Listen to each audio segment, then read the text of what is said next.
Hi everybody, Mark Cummings here, and today we're going to be making a video, things to consider for making a home invasion plan. We're not giving you an actual plan, we're just giving you the things that you need to consider while making your own plan. Making a plan, you probably have a fire escape plan.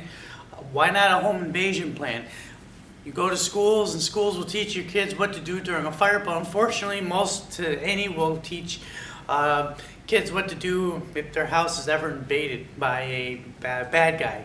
So that's really up to you. So that's what we're going to do. Hopefully give you the layout for that. See, things to consider. The scenario. What kind of home invasion is coming? We'll get into that a little bit more in a little bit. But the scenario, the time of day, the type of invasion. Is it a robbery? Is it a violent assault? The number of people in the house, the number of bad guys, your house layout, that's all things to consider. All right, number one, you want to have awareness. That is very important. In fact, if you have awareness, the sooner you can get into action, the better. So awareness, location of your family. Where is your family? Are the kids doing homework at the kitchen table? Are they in the playroom? Is the wife upstairs? Is there one of your kids next to you on the couch with their iPad? Location of the intruder. You really should know what direction or where the intruder is coming from. That's going to dictate what you do with your plan. Noises of the house. That's a good one as well. I'm sure, as we all know, that after a while we get familiar with certain noises. The hot water heater kicking on. The garage door opening. Certain creaks. However, every now and then you do hear noise. It kind of makes you pop up and double check. It's always safer to double check than not. Okay, weapons. Usually this is everybody's go-to plan. They'll take a Louisville Slugger, throw it behind their door, and they think they're set. Unfortunately, that's not the case.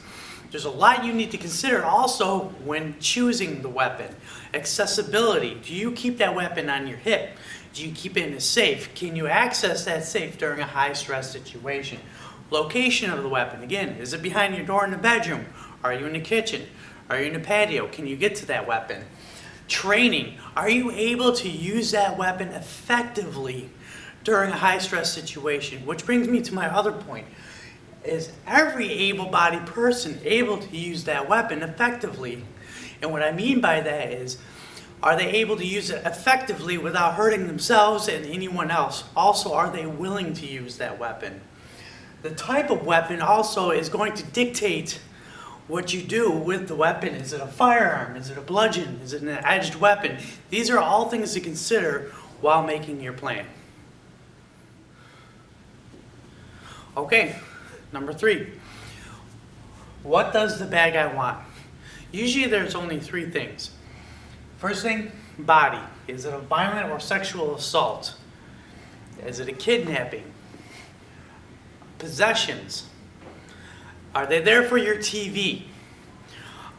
A lot of people are willing to let a bad guy walk out their front door with their TV as long as it brings no harm to their family, which is fine, but that's something you have to think about. And then, of course, your life. Are they there to end your life? All these are, of course, able to overlap, but what the bad guy wants is really going to dictate how you execute your plan.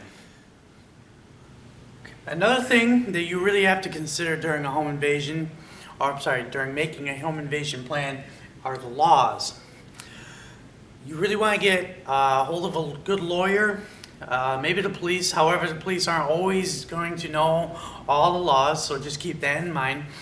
But many states have different laws when it comes to home invasions. For example, protect your castle.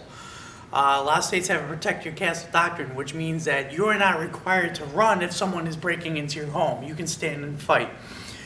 Some states, however, have required to run. I'm not sure what the law is called, but it means that if you have a chance to get out, even though it's your home, you're required to leave. So those are things you really want to consider, and also consider what you would do in that situation, because that's really up to you. Okay, number 5 thing to consider is your phone. The location of your phone, is it in your pocket? Is it on the charger? Are you someone that kind of loses track of it a lot? And the reason why that is important is because even though that the police have a response time, you still want them coming sooner rather than later. Also, you got to be able to make the plan where someone is able to use that phone. Usually delegate someone, like maybe one of the kids, to be able to dial 911 and get the police there on their way. And that brings me up to who is able to use that phone. Is every able-bodied person able to dial 911 and give the police, or I'm sorry, the dispatcher, the information that they need? And this brings us to number 6, practice. Very important. You need to practice. I don't care who you are, practice. When you practice, you're going to be able to review your plan, assess it, and adjust it. Okay, so in other words, you're going to be able to say, oh, well, this worked, this kind of doesn't work, this one doesn't make sense. You can be able to really adjust your plan. If you don't practice it, you're not going to be able to figure out what works for you and what really doesn't work for you. So whatever you do, that's actually probably, other than making a plan, that's very important, is to practice. So that's our video, things to consider while making a home invasion plan. Thank you for watching. Let us know what you think. If you think we left anything out, please feel free to comment below. And as always, with any YouTube video, please like, share, and subscribe if you really like it. Thank you all for everything you've done, and we'll have a good day.